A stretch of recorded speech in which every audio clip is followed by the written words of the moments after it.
Ketemu lagi dengan kita di channel Komputer HP. Dalam video kita kali ini kita bakalan bahas tentang alasan beli dan nggak beli iPhone SE di tahun 2020.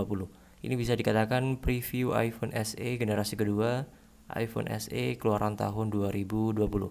Seperti yang kita tahu, iPhone SE 2020 dirilis sekitar bulan April. Dan dari ukuran dan juga bentuknya sama persis dengan iPhone 8. Cuman bedanya di logo Apple bagian belakangnya. Kalau iPhone SE 2020 letaknya di bagian tengah, sedangkan iPhone 8 di bagian atas sedikit. Kalau dari bagian depannya nggak ada bedanya. Dari Touch ID dan juga layarnya juga sama persis. Bahkan untuk layarnya juga bisa kita pindah antara iPhone 8 dengan iPhone SE, itu masih bisa dikenali. Dan juga untuk kameranya juga masih bisa dipindah-pindah kok, masih bisa ditukar antara iPhone 8 dengan iPhone SE. Dan iPhone SE 2020 itu bisa dikatakan iPhone daur ulang dari iPhone 8. Karena mengingat iPhone 8 kan prosesor 3 tahun lalu, prosesor yang menggunakan Apple A11 Bionic, sedangkan untuk iPhone SE 2020 menggunakan Apple A13 Bionic. Dan yang kita pakai di sini ini adalah iPhone 8 ya sebenarnya, cuman kita ganti saja untuk backgroundnya. Karena kalau kita sudah ganti backgroundnya saja, iPhone 8 bakalan terlihat persis dengan iPhone SE 2020. Ya apalagi kalau kita pakaikan casing di bagian belakang, tentu orang bakalan mengira iPhone SE yang kita pakai, iPhone SE 2020 adalah iPhone 8. Karena bentuknya sama persis, gak ada bedanya ya. Cuman beda di bagian dalamnya saja sih. Kalau dari sisi performa, iPhone SE 2020 pakai RAM 3GB. Dan kita kembali lagi ke pembahasan kita. Alasan beli dan gaknya beli iPhone SE 2020 adalah karena iPhone SE 2020 ini sudah menggunakan Apple A13 Bionic. Jadi iPhone SE ini sudah menggunakan prosesor yang sama persis dengan iPhone 11 ataupun iPhone 11 Pro ataupun iPhone 11 Pro Max. Jadi bisa dikatakan kecil-kecil cabai rawit juga ya. Ukuran 4,7 inch tapi pakai performa yang hampir sama dengan iPhone keluaran terbaru, yaitu iPhone keluaran tahun 2019 kemarin.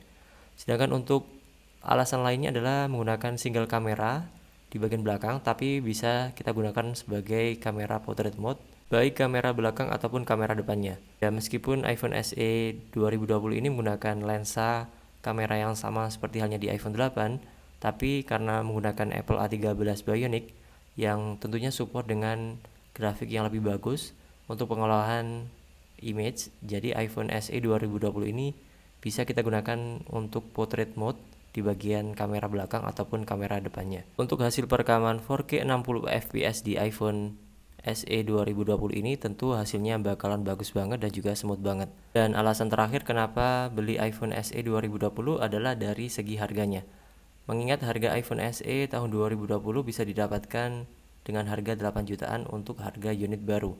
Tapi bukan unit resmi Indonesia ya, tapi unit internasional. Dengan harga 8-10 jutaan kita bisa dapat iPhone baru yang tentunya dengan performa tahun 2019.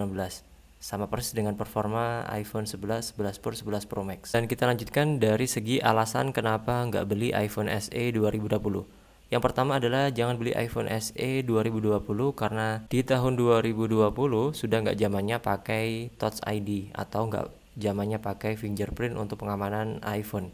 Karena di tahun 2020 lebih baik kita pakai iPhone dengan fitur keamanan yang lebih baru, yaitu adalah menggunakan fitur keamanan dari Face ID ya, yang tentunya jauh lebih aman dibandingkan Touch ID.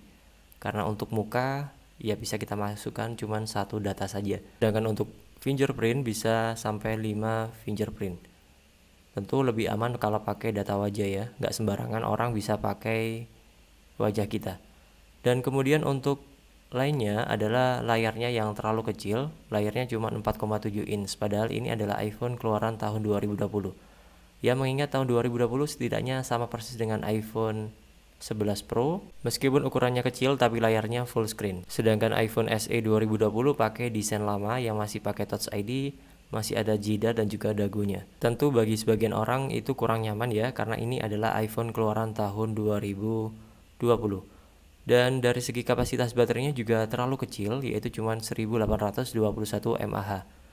Jadi jangan tanya apakah awet atau enggak, karena iPhone SE 2020 dengan kapasitas baterai yang kayak gini, ini mencocokkan dengan desainnya. Karena iPhone SE 2020 ukurannya juga sama persis dengan iPhone 8 yang terlihat lebih tipis dibandingkan iPhone X. Tentu dari baterai juga nggak bisa terlalu besar ya. Padahal di tahun 2020 ini Apple membekali iPhone 11, 11 Pro, 11 Pro Max dengan baterai yang gede-gede banget, yang tentunya jauh lebih long last untuk penggunaannya dibandingkan iPhone 8 yang cuma 1821 mAh. Oke, sekilas pembahasan kita kali ini tentang alasan beli dan tidak untuk iPhone SE 2020. Menurut kalian video ini bermanfaat dan menarik, jangan lupa like, subscribe, dan share, dan jangan lupa tinggalkan komentar kalau kalian ada pertanyaan seputar video ini, dan sampai jumpa di next video di channel Komputer HP. Bye bye.